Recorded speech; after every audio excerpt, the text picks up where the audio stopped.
Good afternoon. It is the 18th of November, 2023. Quite a bit cooler now and breezy, but still good enough to work outside. Um, just wanted to show some of the other things I've gotten recently.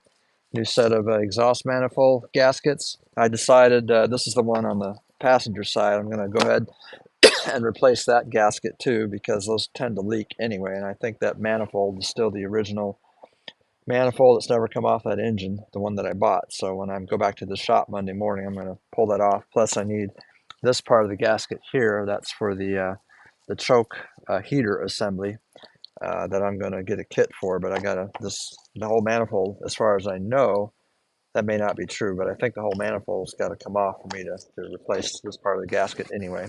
It's not a big deal to do it while it's in the shop. New oil pan gasket. These chains, I bought two 4-foot lengths at Lowe's yesterday. These must be made out of gold or something. They were ridiculously expensive. It was like 35 bucks for 8 feet of this chain, two 4-foot lengths. But I wanted to get the extra chain so I could have it ready to go, bolted onto this old engine here, just ready to be hooked onto. And yanking the engine out in another week and a half or so. I also found the correct motor mount bolts, nuts that go with the new motor mounts I have. They came with different threads, so fine threads. So they're actually lock nuts. I didn't really care if they were lock nuts, but that's what they had. So I got those. Same with the torque converter nuts. I found the same kind of design lock nuts that'll lock that down. I also got a box of 10 of the Dorman 1 3/4 inch freeze plugs. So those are ready to go into that engine. And a couple of accessories. Got a wire wheel to put on a drill that I can clean up my exhaust manifold with and other metal surfaces. I tried to find a 6-inch wheel for my bench grinder, but I couldn't, so I don't know if I need to order that online or what. But I also bought a little bag here of shop vac accessories. Has some real small little pipes in it and stuff. I'm hoping that this will work to get inside the water jacket a little bit more on that block in the shop, so I can get some more of that gunk out of there before I put the freeze plugs in. So my goal today is to put those chains on the block, so that's ready to go. Oh, I also forgot to mention, this is the neoprene oil seal, the rear main seal, that I'll take care of that when I have the oil pan off in the shop. It's been a while since I replaced one of these, but I think it's fairly straightforward. At least I hope it is. Uh, got a little more cleaning to do in my parts washer, not much. The one thing I forgot to buy yesterday was some Ford Blue paint to paint my oil pan with, but there's no rush on that. I'll get that done. So mainly just doing some small stuff now, getting ready to work on Monday at the shop. Something else I forgot to mention, I also acquired, at the same time I got that rear main seal, I also acquired this specialized power steering pressure line. This is the one I broke. This is the one that connects from the steering gear and wraps around the power brake booster. Actually, I guess it goes kind of like this and goes to the windshield wiper motor area, to the desurge valve, as they call it. Forgot to mention that. I also decided that since I'm going to have this car hauled over there, it has right now no brakes because the brake booster's not in place, the master cylinder's not in place, and I thought, I just have these visions of the car getting away from me when we push it off, or when he unloads it off the trailer. So I thought I better put the brake system back together and at least try to get it where we can step on the brake pedal. It might actually work. So I'm gonna be working on that too in the next few days or in the next week and a half before I tow it over there. Just wanted to mention that. All right, you're looking at the exhaust manifold that I was planning on using, but as I was starting to clean it with my wire brush attachment, I found a crack right there. So that stops me right there from wanting to use this manifold. So I'll probably just have to reuse the old one that I took off. I'll have to take a closer look at the threads on the studs on that one to see if I want to have them replaced or just try to reuse them. I could probably reuse them, so we'll see. When I get there Monday morning, I'll take another look at that manifold. But this manifold, I am not going to be using. I'm just going to set it aside. All right, good news first. I have my chain now on the engine block, the old one, so the cherry picker is ready. Just hook up there and pull it right up out of here. It's all loose, ready to come out. So I was getting ready, as I said earlier, I was going to start putting my brake stuff back together, which meant I needed to put my new hose here on the steering gear down there. So I decided I better look at the other hose too that goes down there. It turns out that it's cracked pretty bad right there in several places. So I can't do that. That puts me at a standstill for putting the brake booster back in because I got to replace this hose now. And while I was at it, I decided I better look at the other hoses too, and I discovered that all these hoses are cracked. That one's cracked. This is cracking, so I'm gonna have to replace all of these assemblies, which really sucks because they're not cheap. But I can't put this stuff back on the car like it is. In particular, this one. I may wait on these until later, um, just because I gotta save money where I can, because that doesn't affect my ability to swap out the engine and transmission, while this might. So I'm just going to focus on trying to get a replacement for this hose and go from there. I'll have to put that back in the shed for now. I did decide to do a fitment test at least, so you can see this one new line that I did buy does work and does fit as it should. It wraps around the power brake booster, and there's the new brake booster just sitting loosely in place where it's supposed to be. And I actually have more access to the fittings down there than I thought I would. So I might be able to continue on with my idea of at least getting the brake system somewhat working, even without a vacuum boost. Some brakes I think is better than no brakes. So I'm thinking I might just go ahead and put this on. We'll see how I do with the rest of my day. I'm going to finish everything else that I wanted to get done today and see what time it is, and I'll go from there. And I won't be able to order these hoses. I won't be able to get the order placed probably till Monday because Mark II Enterprises isn't open on the weekends. All right, right now I'm working on the new alternator. Got everything set up here, so this goes fairly quickly for the video. The only part of the old alternator that I'll end up using is the original double pulley. I don't need anything else from the old one because there's all new hardware on this one. One thing I really like is these nuts. They have a built-in washer on them, so you don't have to worry about keeping track of a separate little tiny washer. So I really like that. So hopefully this comes off quickly and easily. It's a 15/16. Okay, I may need to hold that. I don't remember how I did that the last time. Let's see if I can get something in there just to hold it. And there we go. Okay, that wasn't too bad. Here goes the nice, pretty new pulley that I'm not going to use. Here's the original one. Put that on instead. Got lock washer back in place. The nut is still here.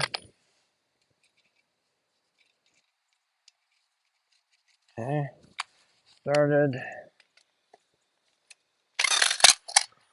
All right, hold this again without damaging anything, hopefully. All right, the new pulley, or the double pulley's on. Now on the reverse side, got this nice harness already set up, ready to go. It's dummified where you can't make a mistake and set it up wrong. Got these nice little caps in there too, so that pushes the wiring right in place like it's supposed to be. All right, and you can see right in there how it's supposed to look. Hopefully I'm aiming right. Got the sun in my eyes over there. See, the big nut goes there. It's a 7/16, I believe. Yep, 7/16.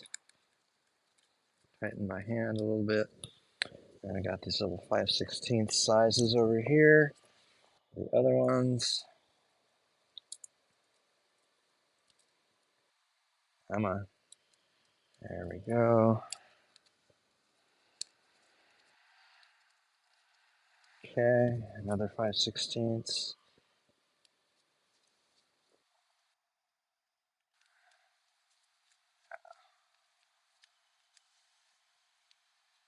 That one is not turning easily for some reason.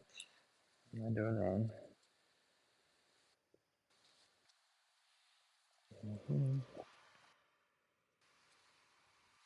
I need to push that down or something.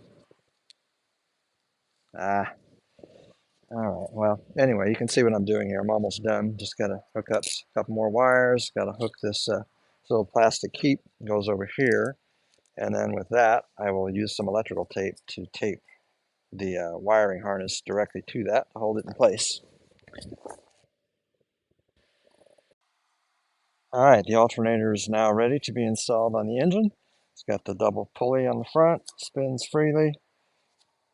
I noticed the fan. I don't know if that's normal. Hopefully I didn't bend it when I was trying to tighten it. I don't think I did. I'm not going to worry about it. Wire harness is on the back, neat and tidy. Got my electrical tape wrapped around here around this part to hold it up there. So that is done. This will go in my goodie box with the rest of my things for Monday. All right, I took a pause out to take care of this door situation because I'm sure Desert Valley Auto Parts wants their convertible rear door back. Since I now have two doors in my possession and I've only paid for one. So this is the new door they sent me. It's beautiful, beautiful condition. It's already primered too. So I guess the car this came off of, maybe somebody was actually working on a project or something and they stopped, gave up. I don't know what happened, but I'm benefiting from it because that's a beautiful door. That'll replace this door right here, left rear, driver's side rear. This is the convertible door that had all these extra slots over here that aren't supposed to be there for a sedan. So I'm going to put that back in this box that I just took the other door out of. That box was a pain because I got all these staples I had to carefully remove one at a time to preserve the box. And of course, I don't have a stapler that would staple that back in place. So I'll have to figure out how to close this box back up securely. But anyway, just wanted to show that real quick. All right, I just got through putting a coat of Ford blue engine paint on the oil pan. After I got it all cleaned up, I also used the wire wheel on it at first. I think I might have mentioned that earlier. But here's the paint I use. Boy, this stuff's expensive in the Napa Auto Parts. But I guess everything's expensive these days, huh? I don't know if I'm supposed to put more than one coat on. Probably don't need to. I mean, it's just an oil pan after all. But anyway, I think what I'm going to do next is start packing stuff in the trunk of my car. Even though I don't need it till Monday morning, that way I don't have to worry about it before then, because I have to work tomorrow, even though it's Sunday. But I think there's still some daylight left, so I'm going to try to finish attaching that power brake booster to the firewall inside the car. If my back can stand it anyway, and I did get that convertible door back in the box. I tried to reuse some of the staples, not real successfully, so I put lots of tape on it. So anyway, it's a good day. All right, I'm going to insert this video clip before my end clip because I'm actually doing this after I said I was done. Decided I wanted to do one last thing, and I just remembered I need to change the sending units too because this has a different plug on the end of it than the one in my car does, so I need to swap those. I forgot about that. But anyway, right now I'm making my own gasket since I couldn't get a gasket by itself for this oil filter housing thing that connects to the block. So here's my generic gasket material. I just traced it with a pin and then cut it out to kind of get close. Now I've got a drill bit here that fits into the holes. Oh, there it is, this drill bit that fits into the holes. So I'm just going to drill through from the other side through the piece of gasket material. That'll get my three major holes. Then I'll have to carefully cut out these slots. And I'm not sure about this little groove here, whether I need to account for that or if I can just block it off. So I'll look at the other engine Monday morning, since that one's off, to see if I need to worry about that or not. All right, I'm going to wrap it up for the day. Pretty successful. I was able to get the brake booster fully installed, tight against the firewall, so we're good there. And I am not going to put the master cylinder on here until I get that other power steering hose that I need, so that'll just sit like that for now. The hardest part of this whole job was getting that stupid brake light switch attached with the brake pedal in place and all that, but I did. So that's all done, and I put a second coat of paint on this oil pan. I think it looks pretty good. I'm pleased with that. So I'm just going to wrap things up and put some of this stuff in my car in preparation for Monday, and that's it for today. Thank you very much.